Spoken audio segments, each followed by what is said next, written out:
أولمبياد تحدي العقول الفلسطيني للرياضيات، وسؤالنا اليوم سيكون كالتالي: إذا كان B هو حل للمعادلة x أس 7 ناقص 2 تساوي 0، فما قيمة المقدار B ناقص 1 ضرب B أس 14 زائد B أس 15 حتى B أس 48؟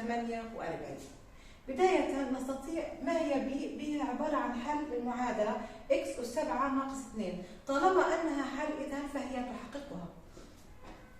بالتالي بالتعويض عن البي في هذه المعادلة سيصبح لدينا B أس 7 ناقص 2 تساوي 0، لأنها حل تحقق المعادلة، وبالتالي فإن B أس 7 تساوي 2. معطى السؤال لدينا هو أن B أس 7 تساوي 2 والمطلوب إيجاد قيمة هذا المقدار.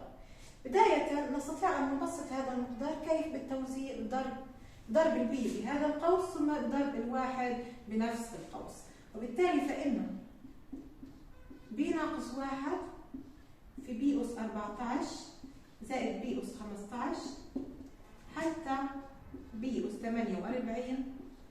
نوزع بداية البي، هي عبارة عن B في B أس 14 زائد B أس 15 حتى B أس 48، ثم نوزع ناقص 1 على نفس القوس، ناقص B أس 14 زائد B أس 15 حتى B أس 48. فلنذهب هنا. الحين نستطيع أن نوزع البي كذلك على هذا القوس لتصبح بي في بي أس 14 عند الضرب تجمع الأسس لتصبح بي أس 15، بي في بي أس 15 عبارة عن بي أس 16، وهكذا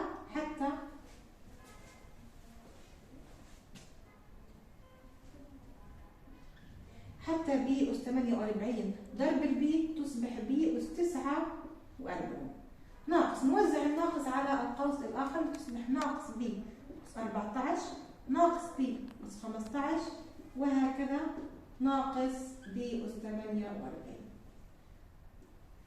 لدينا عملية جمع وعملية طرح نستطيع الاختصار. بداية بي أس 15 تختصر، وكذلك حتى الأخير ليتبقى لدينا من سلسلة الاختصارات. هنا سيكون بي أس 48 أيضا تختصر، ليتبقى لدينا من كل الاختصارات فقط بي أس 49 ناقص بي أس 14، ونعلم أن 49 وال 14 من مضاعفات السبعة، إذا نستطيع العمل على الأسس بتحويلها من بي أس 49 نستطيع منها أن نتوصل لبي أس 7. كيف نعلم أن البي أس 49 عبارة عن بي أس 7 أس 7؟ بي أس 7 أس 7، وبي أس 14 عبارة عن بي أس 7 تربيع. بي أس 7 الآن الحل نستطيع أن نعوض عن قيمة بي أس 7 وهي معطى في السؤال تساوي 2. 2 أس 7 ناقص بي أس 7 أيضا 2 أس 4 2 تربيع أي 4 وتساوي 124، وهي حل السؤال. إذا فكرة السؤال كانت طالما أنه حل إذا يحقق المعادلة، نستطيع أن نعوض عن قيمة x البي تصبح بي أس 7 ناقص 2 تساوي 0، ومن هنا نحاول أن نبسط المقدار ونرى ما يمكننا اختصاره، ثم نحاول أن بعد الاختصارات نحاول أن نتوصل لبي أس 7 لأنها هي المعطى في السؤال. يعطيكم العافية.